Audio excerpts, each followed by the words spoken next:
Salam sejahtera dan salam perpaduan Malaysia. Terima kasih yang sudah subscribe channel ini. Kepada yang belum, bolehlah subscribe untuk mengetahui berita dunia ini. Berita yang akan admin sampaikan hari ini yang berkaitan Arab Saudi lebih berpeluang nampak anak bulan berbanding Malaysia. Berita sepenuhnya jelang Aidilfitri. Penentuan tarikh 1 Syawal kembali menjadi polemik terutama di media sosial dengan ramai mempersoalkan mengapa ia tidak boleh terus ditentukan dengan menggunakan kaedah hisab atau pengiraan di sebalik kemajuan teknologi termasuk dalam bidang astronomi. Hakikatnya, tarikh 1 Syawal 1444 Hijrah ditentu berdasarkan pedoman Nabi Muhammad SAW sekaligus menjadi sandaran ulama dan pemerintah menggunakan kaedah hisab dan ruqyah. Cerapan Rasulullah SAW bersabda, "Berpuasalah kamu apabila melihat anak bulan dan berbukalah berhari raya sekiranya melihat anak bulan. Sekiranya mendung,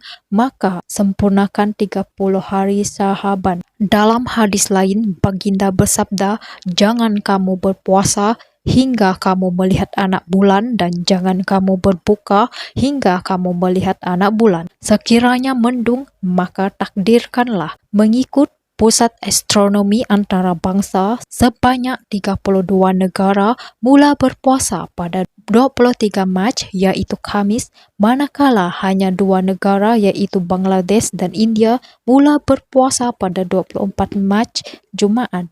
Oleh itu, negara seperti di Asia Barat, Afrika, Eropah, dan Asia Tenggara akan merecap anak bulan esok 20 April. Bagi 32 negara terbabit, kenampakan anak bulan akan menentukan tarikh hari raya sama ada Jumaat atau Sabtu. Di sini kita perlu memahami peredaran bulan mengelilingi bumi dalam tempoh 29,5 hari menyebabkan berlaku beberapa fasa bulan yaitu anak bulan, bulan separa, bulan penuh atau purnama dan seterusnya anak bulan tua. Dalam fasa bulan terdapat fasa new moon, conjunction, iktiran atau timak merujuk kepada bumi, bulan dan matahari berada pada longitude sama. Pada saat ini, bulan sama sekali tidak kelihatan dari permukaan bumi karena seluruh bahagian disinari matahari membelakangi bumi. Iktimak ini penting dalam menentukan umur anak bulan karena anak bulan akan kelihatan selepas berlaku hal itu. Seperti umur manusia, ia mula dikira sejak bayi dilahirkan dan umur semakin meningkat kepada hari, minggu, bulan, tahun dan seterusnya kepada satu tempoh belum diketahui manusia yaitu kematian.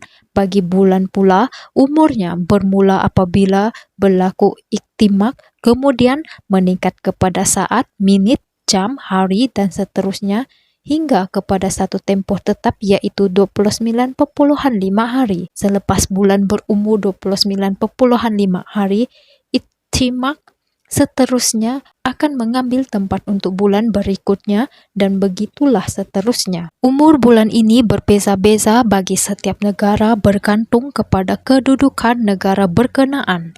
Apabila semakin besar umur bulan, maka semakin luas kawasan bulan bercahaya dan semakin tinggilah peluang anak bulan kelihatan. Berdasarkan fakta itu, maka negara berada di sebelah barat lebih berpeluang melihat anak bulan berbanding negara di sebelah timur. Contohnya, Malaysia dan Arab Saudi akan melakukan jarapan anak bulan Syawal 1444 Hijrah pada waktu maghrib esok yaitu 29 Ramadan. Di negara ini, data menunjukkan iktimak berlaku pada jam 12.30 hari umur bulan ketika waktu maghrib atau 7.31 petang adalah lebih kurang 7 jam. Bagi Arab Saudi pula, iktimak berlaku pada jam 5.55 pagi dengan umur bulan ketika itu adalah 6.22 petang lebih kurang 12 jam. Kan perbezaan masa antara Arab Saudi dengan Malaysia adalah 5 jam. Oleh itu, bentuk sabit bulan di Arab Saudi lebih besar berbanding Malaysia, sekaligus peluang kenampakan anak bulan di Arab Saudi lebih baik. Negara di sebelah barat juga berpeluang melihat anak bulan lebih cerah berbanding dengan negara terletak di sebelah timur. Kemungkinan beberapa negara Arab dapat melihat anak bulan dengan bantuan teleskop, iaitu Libya, Tunisia, Algeria, dan Maghribi. Bagaimanapun pula dengan data anak bulan di Malaysia, apakah ia memenuhi atau tidak kriteria Ibnu Ruqyah? Perlu ditegaskan Malaysia mengamalkan ruqyah dan hisab berdasarkan kriteria Imkan al-Ruqyah. Mengikut kriteria itu, ketika matahari terbenam, ketinggian bulan tidak kurang 3 derajah dan jarak lengkung bulan dan matahari tidak kurang daripada 6.4 derajah. Data hitungan rasmi di Malaysia sudah dikeluarkan Jabatan Ukur dan Pemetaan Malaysia. Anak bulan akan dicerap pada 29 Ramadan 1440 tetapi ia tidak memenuhi kriteria Imkan al-Ruqyah berbanding negara lain. Hasil cerapan anak bulan kelihatan atau tidak kelihatan tetap akan diambil kira dalam prosedur membuat keputusan walaupun data menunjukkan anak bulan berkenaan tidak memenuhi kriteria Imkan al-Ruqyah. Justru proses ini masih belum selesai dan akan berlangsung esok. Sultan dan Raja selaku Ketua Agama Negeri akan memberi perkenaan kepada Yang di-Pertuan Agong untuk mengisytiharkan tarikh hari raya bagi negara ini selepas menerima laporan daripada 29 lokasi cerapan di seluruh negara. Pengumuman resmi dilakukan Impan Mohor Besar Raja-Raja. Proses ini dilaksanakan sesuai dengan tanggungjawab selaku Uli Amri seperti ditetapkan syara.